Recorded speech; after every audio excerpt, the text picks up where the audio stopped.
Rita ir grāmatvede. Viņa sniedz pakalpojumus vairākiem lieliem uzņēmumiem. Dienas pirmajā pusē viņa strādās ar kādas lielas augļu tirzniecības kompānijas dokumentiem. Lai labāk noskaņotos darbam, Rita izmanto Latelekom teleportācijas pakalpojumu. Viena rokas kustība un Ritas birojs ir aprīkots ar atbilstošu interjeru. Ak jā, vēl arī šis.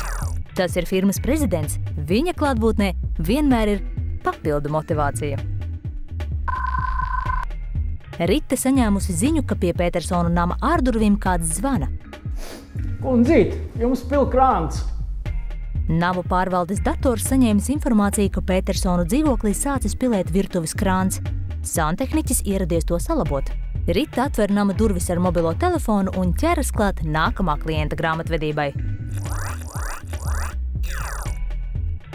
Ritai ne tikai katra diena, viņai katra stunda ir citādāka.